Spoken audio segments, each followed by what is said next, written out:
If you're trying to conceive, a luscious, rich, fertile uterine lining is crucial. So if you know that you have a thin uterine lining or you've been having trouble getting pregnant, I'm going to break down the reasons why uterine lining is so important and what problems have caused it to be thin or not being at its optimal rate, as well as four different ways, natural ways, to improve the thickening of your uterine lining so that you improve implantation and therefore your natural outcomes for conception. I'm Susanna Pueyas, and I practice Asian and functional medicine, and I'm an herbalist.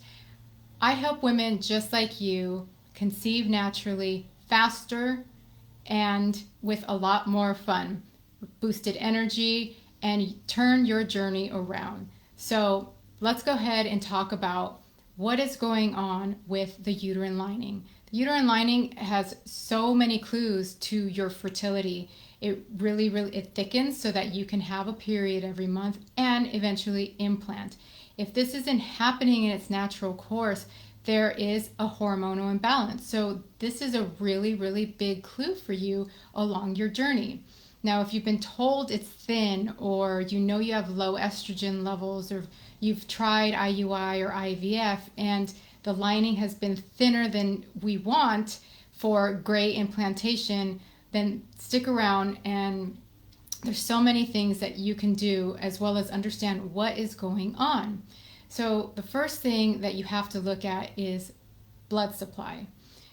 One of the reasons that women end up with thinner uterine lining, we want it to be at about 8 millimeters or more. That's when we know it's ripe and juicy and the hormones are, building and growing the way we want at the proper time.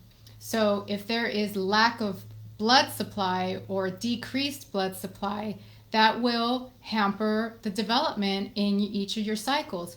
So what causes poor blood supply? The easiest answer is sedentary lifestyle. You have to get up and move, and a lot of women are at computers. So if you're sitting all day at your computer, you're going forward. A lot of your pelvic area is tilted forward. A lot of your chest and shoulder weight are kind of hunched over, whether consciously or unconsciously, right? But you're at a computer, and that's just the ergonomics of it. So it kind of tilts the pelvis forward, and your uterus is there in the cave, and it moves just like a muscle. So a lot of sedentary lifestyle and computer work has increased the chances of like lower blood supply over time. The other really obvious one, especially for natural healthcare workers like myself, is obstructions.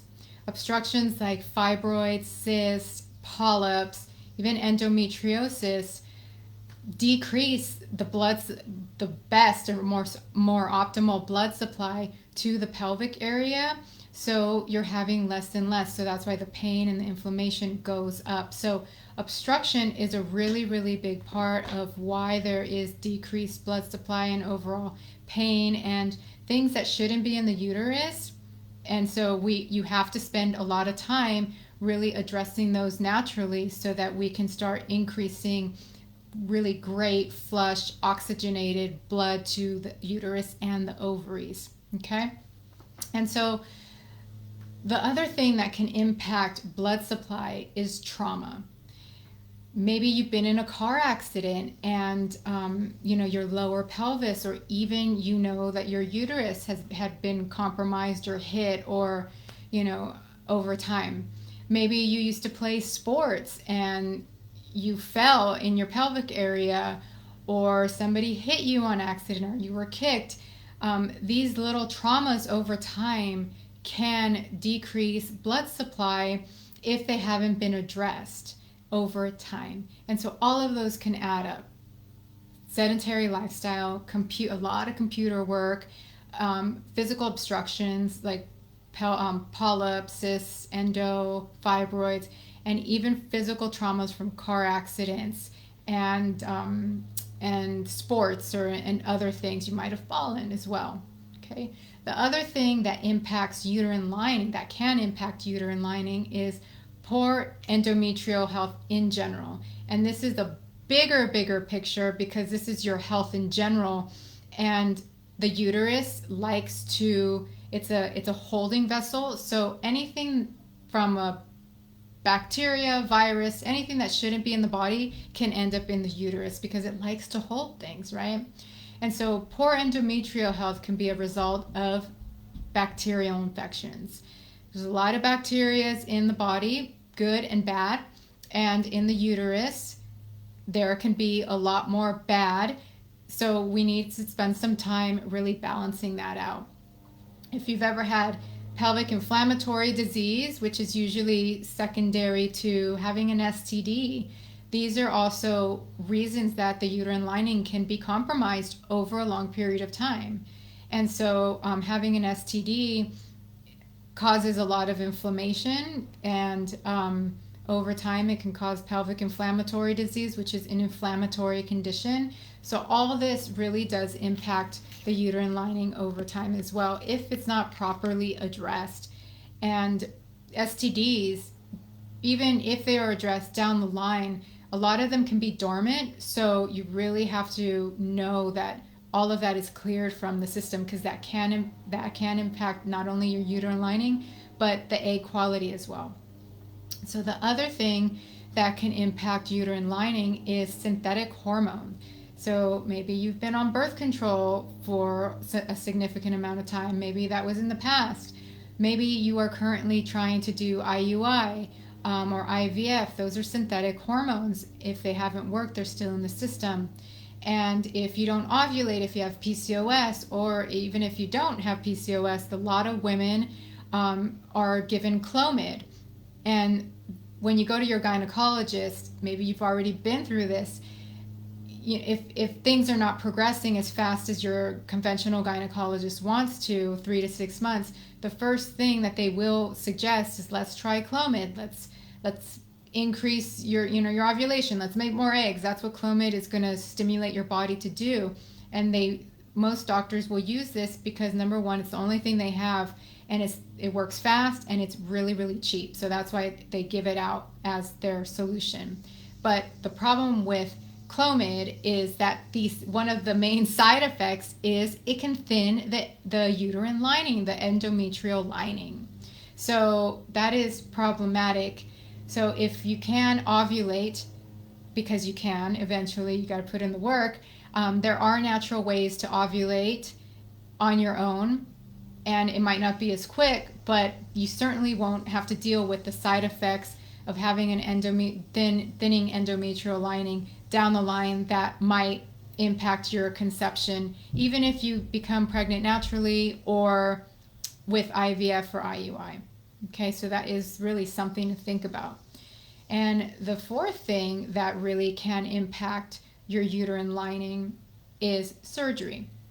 And so if you've ever done a DNC, or if you've ever been through a DNC, that is when doctors scrape the inside of the endometrium of the uterus, most of the time because of miscarriage. And if you didn't pass through, if the embryo didn't pass by naturally, you can go into DNC, and that's just a lot of scraping in that area, and that is traumatic. That surgery is very traumatic. And if it happens, if you've had a lot of miscarriages and you've had a lot of DNCs, or a couple of DNCs, there can be scar tissue that can accumulate, that can cause trauma and then poor blood supply. So you see how this is all circular, right? Terminations, you have been through a DNC. So all of that is traumatic to the uterine area. Another surgery that is traumatic, in my opinion, is myomectomies. If you've had, you have fibroids and you've had large ones, or you've had anything taken out, they go through a myomectomy. It's cutting through the uterus. And so that is traumatic, and you may have to deal with scar tissue down the line as well. And another trauma to that area via surgery is the endometriosis diagnosis, the laparoscopic surgery. All of this is still traumatic to an area that really is hidden in a vessel. and all of that can lead to scar tissue down the line, trauma, and it can impact the thickness of your uterine lining. So those are the main 4 reasons why your uterine lining may not be as thick as you want it to be, or as ripe, or it may be having problems even if you are wanting to do IVF or IUI. And so, what do you do about it? Because there's definitely natural ways that you can really turn this around and start to thicken up the uterine lining, making it nice, ripe, and juicy, and getting to that place where it's ready for implantation. Well, first and foremost, we have to address sedentary lifestyle and poor blood supply. And this you can easily do by exercising. Now, I don't mean high intensity interval training, boot camp, or anything like that. If you're trying to get pregnant, we want you to tone it down a little bit. You can sweat because it feels good and it especially helps with your mood, but too much is too much. What I feel with poor blood supply in terms of exercising is easy pelvic openers, like easy restorative yoga poses. When women that I work with in my programs, they all get a series of restorative hip openers, because this is where we want to guide the blood, good oxygenated blood flow while you move around. The blood will flow to your uterus and to the ovaries. So good pelvic openers are a really great way to start. And it's very calming, so it helps relieve stress. And so, I'm an acupuncturist, so I'm always going to say get to an acupuncturist that understands fertility, that is specialized in fertility and women's health. And acupuncture will force oxygenated, great blood flow to the uterus and to the ovaries while helping you relieve stress. It may not be enough for you, because there are different levels. If you're not getting pregnant within a month or 3 months of acupuncture treatments, other things may be needed. For example, my next thing is herbs. I'm an herbalist, so you have to do herbs. And it's not about finding that one herb on Amazon like chaste tree or chasteberry or ashwagandha or maca.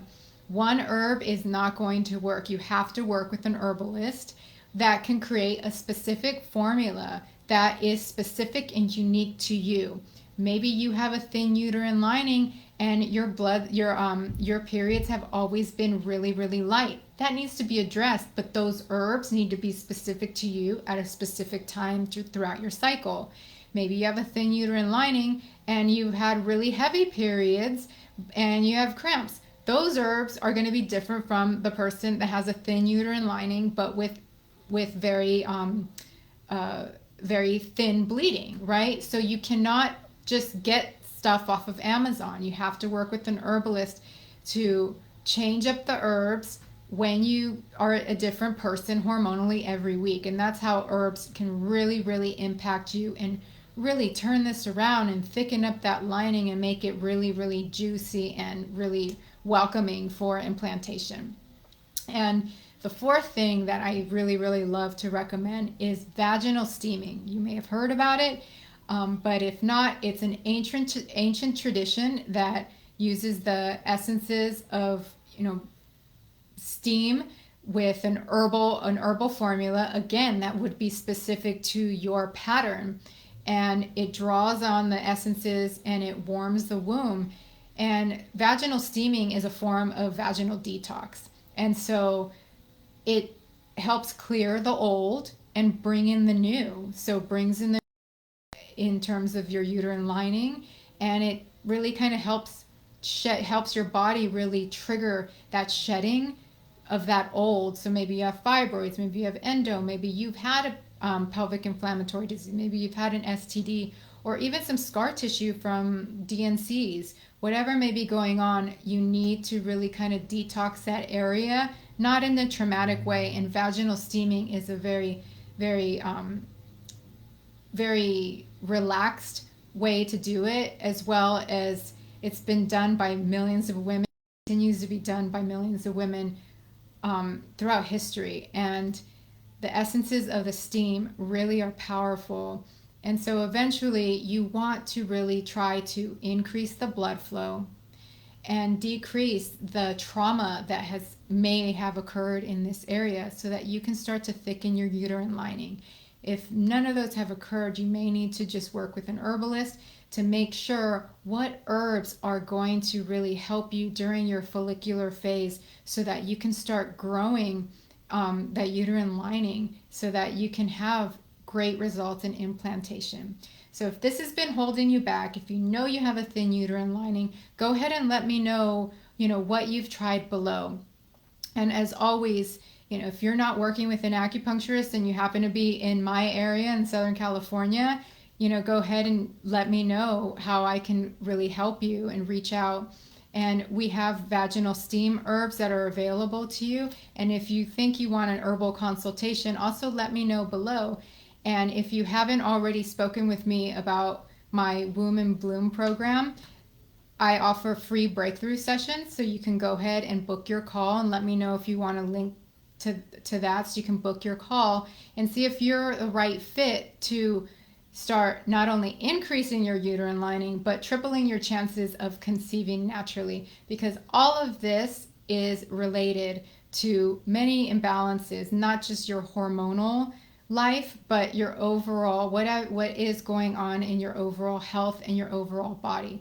So if you want to try to get pregnant naturally, even if you're going to go through IUI or IVF, you have about 3 to 6 months to start really impacting your egg quality and changing your environment so that whatever you invest in to get that baby, have that dream baby of yours, you will be ready, and it can happen a lot faster than you think. So go ahead and let me know what you've tried below. I hope you enjoy. Take care.